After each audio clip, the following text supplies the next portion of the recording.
parts and some of the things that we do, and a little bit about CRA. Within the company, technically I'm an FAE.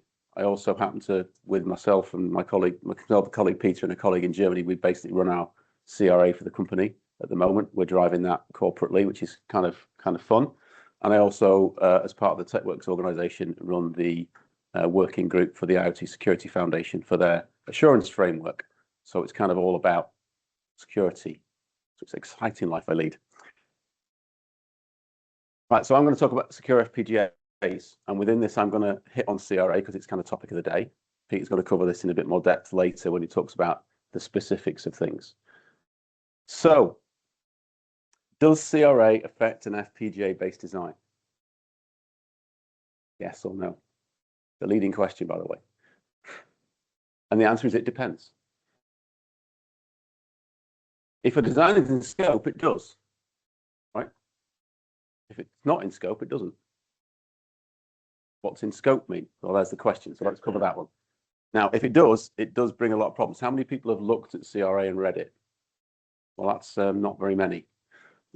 Okay, we'll cover that in a second. It's going to take a lot of difference and a lot of change to how you make a product. And it does bring a lot of security into it because that's what it's all about. And there's lots of new things that you're going to end up coming up with in the world, which is, oh, great, it doesn't show up on the screen. Fantastic. The pointer doesn't work on the screen. It gets absorbed. So you are going to be looking at needing new things. How many people have ever done a threat model? Martin, you can't add it because we know you do them. Right, so there's a 3% of the room. Okay. Just as a word of warning, you're going to have to do one for every design, and they're quite hard if you've never done one before. Okay, so lots to learn on that one. Lots of risk analysis to do, need an SBOM, need secure by design. And lots of business considerations because it impacts your business and how you bring a product to market. So there's lots to understand on doing CRA. What's in scope mean? Okay, so scope on the CRA says basically all connected devices unless given an exemption. What has an exemption? Military, automotive, medical, national security, and aerospace. Okay, unless they're dual use.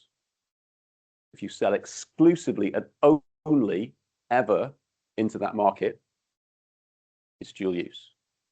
So then it comes under CRA as well. It's good as general product plus. Okay. If you have a product which is not connected, completely standalone, and wiggles an I/O pin, and that I/O pin has no protocol, okay, then it's out of scope. That's the broad definition. If it's got a protocol, it's now a connection, a data connection, so it's in scope, right? So it covers everything from a UART connection, a single wire I/O connection running a very simple protocol, okay? They're all in scope. Now an FPGA, generally imagine it's running a little bit more than that because they're quite complex and do lots of complex tasks. And so once that's in scope, then lots of other things kick in.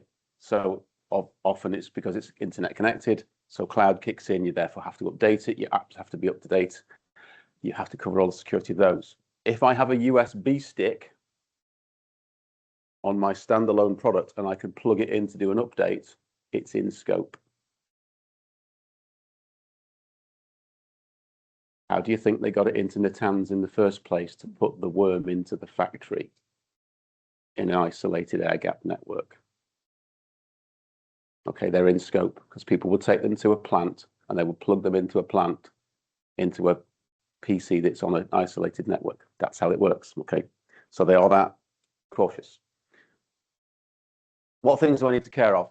Lots of things, okay? The bits in the middle in the light blue, we're not going to go through them in detail, are all of the headlines, if you like, from what they call the essential requirements. The dark blue boxes are the bits that kick in as a result of that. So all these extra things I need to take care of, which start to affect the product development and the business cycle. So there's lots that kicks in. Now then, do I need to meet every essential requirement? Leading question. Essential requirement. Okay, I meet the essential requirements and the CRA is based on the risk. So I have to do my risk assessment to determine what the risk is for my product in the context in which it gets used, and then I determine it. So the answer is maybe. But no, I don't have to meet every single one unless my application demands it, because that's what risk I've determined.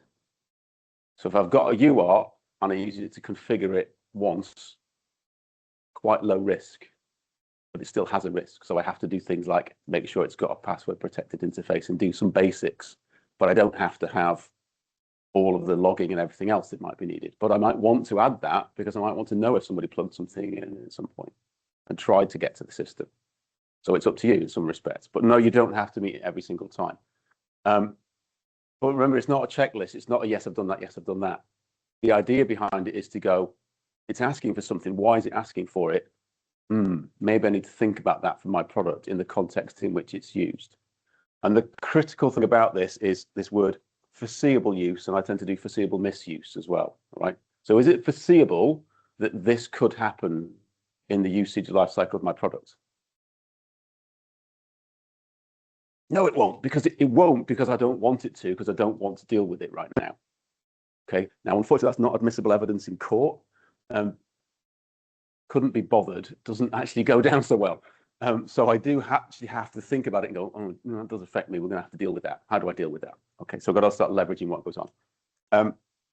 And if I, if I'm looking for those essential requirements, how I find them is by going and doing my threat and risk assessment, which is the foundation for the whole of CRA effectively and everything that comes, and actually other regulations coming through as well, depending on what market you're in. And so a couple of key things that then comes in, and this isn't an essential requirement, okay, but it's hidden away in the text, and it's part of the obligations of the manufacturer instead. And it says protect the availability, authenticity, integrity, and confidentiality of sensitive and important data or functions. Mouthful. What does that mean? Well, loosely, when Martin and I talk about this, Martin and I's on my team, by the way, at the TechWorks at the IOTSF, and we discuss this in depth. Effectively, it's saying I have to have some level of authenticated boot upon my device, because that's the foundation by which my device knows it's got trust. Now, they don't use the word secure boot because it has many connotations. So they want an authenticated start. What does that mean on a given device? Don't know. What's the risk to my system? Okay, so you've got to determine that part as well. So but it's important in that respect.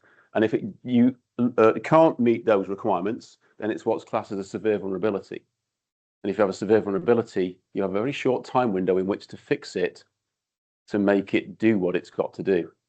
And if you read about this and you read the whole section of it, basically what it's saying is lots of old products get dragged into scope or need to go off the market. It's kind of a neat way of doing it. It's a bit cheeky what they've done, but that's what they're trying to ultimately achieve, is to get the environment in which devices operate secure. Okay. And again, it's the whole bit then at the bottom about based on the risk. So this is all about risk and determining the risk for the product. All right, so back one. When did you need to be ready?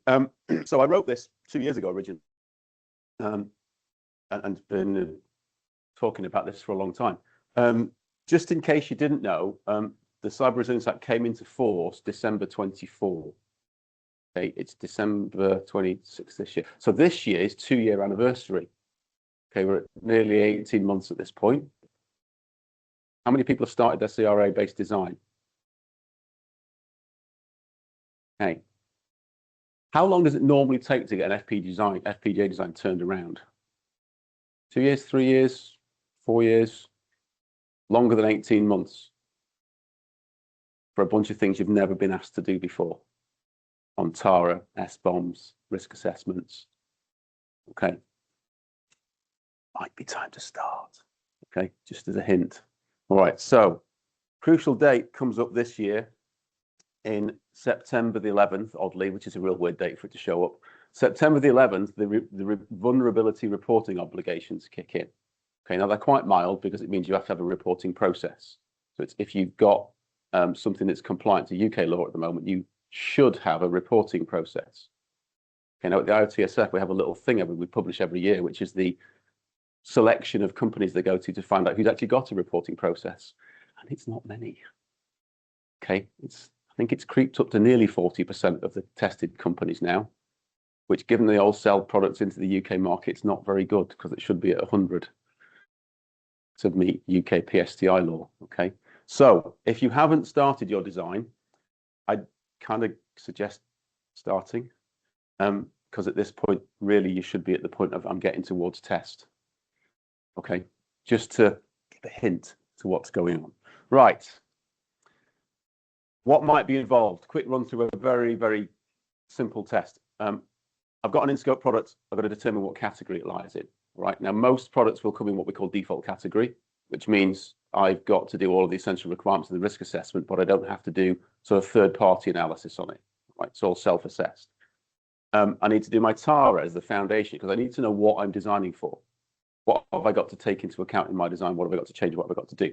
I go and develop the product, do a secure by design. Now that box is quite small for the amount of work involved, by the way, but it says do secure by design.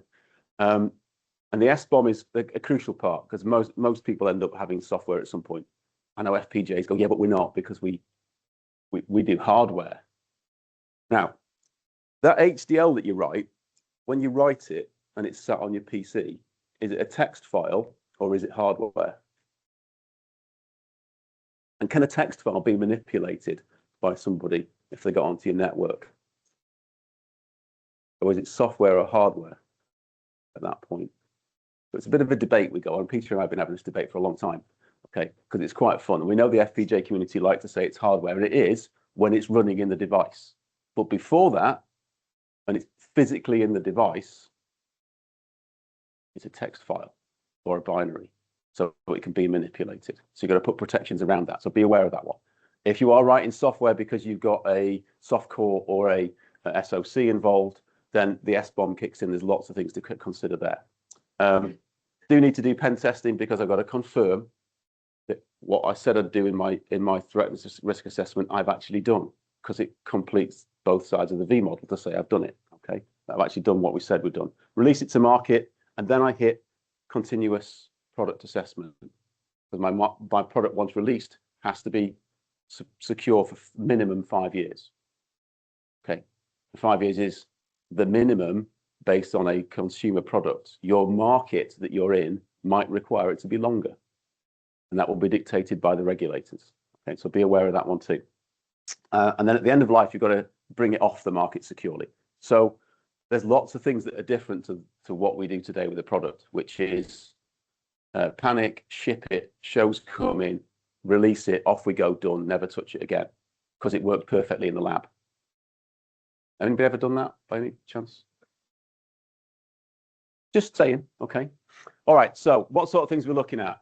There are lots of things that we've got to think about protecting against. Now, things on this slide are not necessarily directly CRA based. They are things I have to think about how do I make my product secure? How do I bring it to market in a secure way? What happens to it when it's out there? And these are features that we've been looking at for many years on devices, simply because they're needed to make secure products. Okay, so we've been selling our FPGAs into secure products for many, many, many years, okay, because a big market is Mil-Aero for us.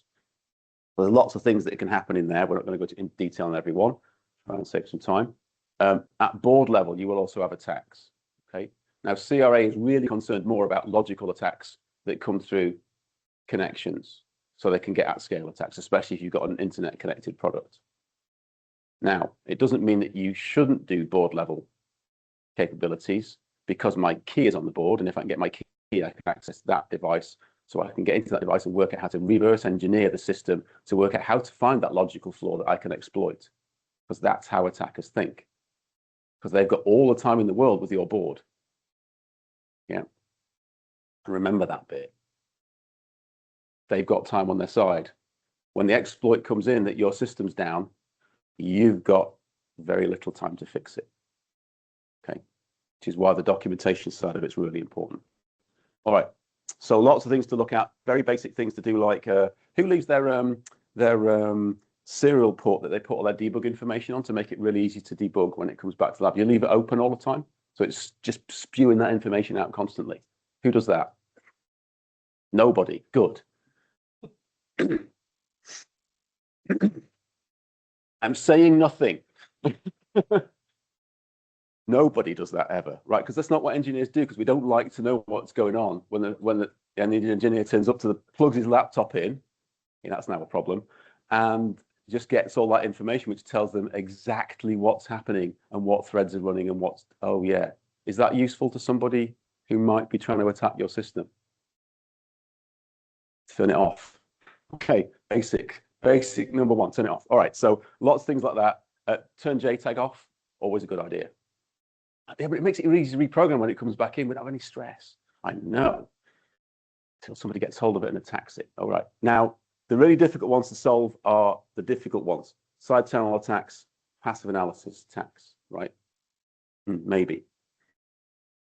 Because they can now be done quite easily. All right, so if you've not looked at side channel attacks, they are hugely complicated and very blunt, but they're all statistical analysis. And a man has made a tool for it, which costs a couple of $100. Okay. The difficulty there is most silicon, even till today, was never designed to deal with this. And it's an arms race, because when we put fixes in, guess what? They find a way around them, because that's the game. All right, so whilst it's important and it's a good point to have, then there's bits you have to start looking at, which is how do I ultimately protect the secrets in the device and the assets I'm trying to protect. So you've got to be aware of that, is that it's no longer lab level, nation state actor that can do this. You can do this with it's a $400 for the cheap one and it's $2,000 for the expensive one. It's not expensive, right? And it's a phenomenal piece of kit. All right, so what do we sort of do as a device company then? So lots of things. Into the device, we build side channel attack resistance. So we build that into the device. Okay, so we pay a huge amount of money for IP to put that into the device, and that's what we put in. So we put these DPA resistance measures in that we license from cryptography research, and that comes to you through license. You don't have to sub-license them. That comes as part of the device, so we paid that. Okay, so you get that as the course. If you won't put them into another device, you have to pay for it, okay, because they're not native. Lots of anti-tamper mechanisms in the device because of where we design or the markets we design for. Okay, and we do that with things like bitstream encryption when we program the part at the factory, and we'll talk about that a bit more in a second. Put things like active meshes in. We put ability to delete parts of the device automatically. Right, and there's a whole series of tamper things that go on, but be aware it is very possible to brick the device if you do it incorrectly, because that's its job in some markets. Right, there's a requirement for it to do that in some cases. Right, so it is in there. And the other thing is about trusted supply chain. Okay, do I know where I'm buying it from? Do I know how they've treated it? Which device have I got? How did the keys get there? How do I guarantee it's legitimate? All those factors get kicked in as well. Now, we've been doing this for quite a while, so depending on which generation you're in, obviously, these things evolve with time. All right, so we do what we call G4, G5, G6, which is coming at some point. And each generation that comes new gets these new features because the market changes, the requirements change, and we keep having to update and add those capabilities. Right, so we keep this, again, we're playing the arms race, we have to, and that's what's required by our market. But you benefit from that in all markets. Within there, lots of things happen. So an FPGA is obviously just a sea of gates. There is nothing else running in those devices, of course, to make them get to the point where they start and run. They're incredibly complex devices nowadays. So within there, there'll also be lots of features we add in terms of how the system controller brings the part up, how we configure the security bits in the device. We've got specific things in there for private NVM and secure NVM, so you can configure that in ways that you need to for different aspects of how you run the products, so often where you put your keys and other information. So all of these are factors in how we bring the device up. And then we have all the detection mechanisms in there for the system to come up. So the NVM can be configured to do standard use, or we start putting cryptographic constraints around it, which means that obviously my size shrinks, so I don't have all the bits available because I've taken a few of them up with the cryptography side of things. But it means that I can add that in place, and I configure it as to be.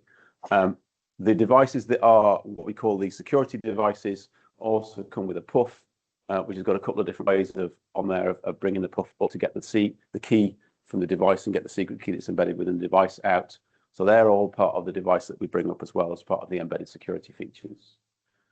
And then lots of different ways in which we can configure the device to enable and disable different paths through it. And this is all about, well, do I have my debug port running? Have I disabled JTAG correctly? How do I make it available if I need to? all those factors start to kick in. But you've got to go through a fairly complex set of setup to do that, because it's necessary for some markets, others not. Okay, and that's part of your risk assessment again. But be aware that they are there, and they are there to be used. Lots of anti-tamper mechanisms in the devices. You can see you won't be able to read it particularly easily because it's a big table. And then lots of methods by which we have to achieve that. So there is lots of other analog mechanisms on the board, because they've got to look at internal temperature sensors on the parts, voltage detect mechanisms in there, because they're looking for people trying to force the device into states that it shouldn't be in. Oh, but that's what the hacker's job is to do, isn't it? They don't read the data sheet. They read the data sheet to find out what you say can be done, and then they go, right, okay, well, what if? Right? And this is the point. Electronics nowadays, we design it and it's configured and it goes to market based on the spec, because that's how you get a product out the door, same as everybody does. The difficulty now is that there's these bits in the edge case which get quite wide, because that's where the hackers play. Oh, what can I do to do this? How can I break? What happens if? Right? And it's impossible to take care of every use case, because they'll find a new one. Right? And ultimately, yes, some of it goes up to board level. What's the first thing a hacker does at board level? Takes all the capacitors off, takes all the constraints off that are put there to protect the device in normal operation, and goes, right, now can I break it? How do I do it? Right. So that's the difficulty where it comes in. And there's only so much silicon can do. Process nodes are getting smaller. There's really only so much silicon can manage before it gets killed. Right. We ask a lot of a piece of glass at the end of the day, with some random clouds of chemicals on it. Right. It's quite a tricky thing. All right. Tamper responses, for instance. So if I have set tamper up on the device, like I said, be careful, because if I set it to auto zeroize on tamper in the lab, it can get expensive, right? But you might want to do that in production, because that's what the application requires. Now, not many applications require it to do that. Okay, so you have these other grades, which is lock it down, reset it, whatever it needs to do, right? But some require zeroization, which is valid if you've got IP in there you don't want to be found, or you want the keys to disappear, and the mechanism by which the device communicates, for instance. Okay, there are certain applications that require it. Additional things that get put in, as I said, we've got the enhancements with the security devices, where we put the DPA countermeasures in, and also we put the coprocessor in. The coprocessor then provides a whole raft of accelerators in there for doing a whole bunch of series of complex algorithms. Okay. Now, obviously, what will come, and it's going to get discussed next, I think, is we start to get to the quantum realm, and those things will come. Okay. Of course, we've got to know how it's going to land yet and what's going to be acceptable, but that's life. Okay. But the bonus with an FPGA is they can be done in many cases very efficiently inside the FPGA fabric. Back to that little thing we had before about the device coming up. All right. Quite usefully, got this to build, and it's very tedious. It hints at that point of needing to do secure boot of some level. Okay, so the device natively will achieve this, provided you turn it on and manage it. Now, just because the device can have a key in it, and it can run a thing called secure boot, or boot authentication process, if you like, to get a trusted system, doesn't mean that I don't put software in it that breaks all of that. Okay, so this is about making a system that works, not just saying, I've done this bit, the key's in there, right? A key is not security, but you can't have security without a key. Yeah, it's a tiny element of a big process, and it's really important to get all of it right. So I could quite happily within there mess up U-boot, add a bunch of stuff into the kernel, and that just lets the hacker in because I didn't take out all of those things, because I didn't harden my Linux build, for instance. Right? Or I do that, and then I run this nice Python script that the guy did on a Friday afternoon just because we needed to get it out the door. But what he did was really download all this malware from a nation state that gave full access to the back doors in, hang on a second, yeah. Everything has to slow down, right? I know the boss will be screaming because he wants to get it out the door, and it's important that he services that customer. And okay, is servicing that customer killing their business when your product goes wrong?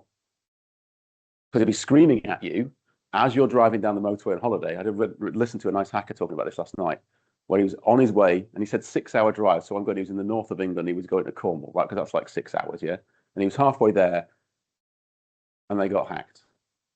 Right? Big, all companies shut down. He's on, right? Can't manufacture, can't do anything. I'll go and drop the wife off with the kids, and then I'll drive back, is what he did, and then spent 3 weeks fixing the problem. I'm sure in between he didn't actually say whether he went back for children. Right? That was the interesting part. But the point is this: it's very easy to mess it up somewhere in that chain. Okay, you can do everything. We can give you every capability on the silicon and every process around it, but one mistake in software at some point can blow it all apart. Okay, so it is everybody working together. It's now a whole company problem, right? It's not just the vendors, it's not just the software guy, it's not just the engineering team. Everybody is involved in security. It's a really important factor. Physical memory protection, we'll whiz past that one. A couple of things that we do on the device, because we build these in at the factory, is that we do have a secure development cycle at the factory. So we do do a authentication mechanism at the factory on a per device basis. So there is effectively a shared secret per device, which you can get for that when you bring up a secure device. So then you can authenticate that it's our device, where it came from, what its history is, because we can trace that back through to the factory. Okay, which then comes to, oh, missed a slide, missed one. There you go. It comes into this one where you then put that into your manufacturing mechanism, which means you can authenticate that the device is legitimate. And then when you're sending that out to a OEM for getting manufactured, you can send them bitstream, which is encrypted against your devices. So they can only build the amount that you allow with the code that you've allowed, and it can't be tampered with because it's all cryptographically signed against those parts. Okay, so that's really quite useful as well. And that's a native capability. Okay, so we make parts. We make lots of parts, actually. We also make FPGAs. There's a few other bits I threw on the back just for fun. There's some power stuff that people probably didn't know we make, and there's some PCI parts for those who need to do PCI Express, because I happened to find those yesterday when I was hunting for demos to put out. And then Peter's put some other demos out of FPGA specific things. So FPGA wise, yes, we do a brilliant part, because I have to say that. Okay, it's my job, otherwise I don't get paid. Okay, our role is to make it's what we call a mid-range FPGA. So no, we're not trying to chase multi-mega gates. All right, we're in a market where we know our niche, we know what we're in. We make FPGA SoCs, we make them with low power, crucially. We make them to be very reliable because of the market they go into. They are designed to be in mil-aero. Industrial gets the benefit of that because all those features you get to benefit from. Okay.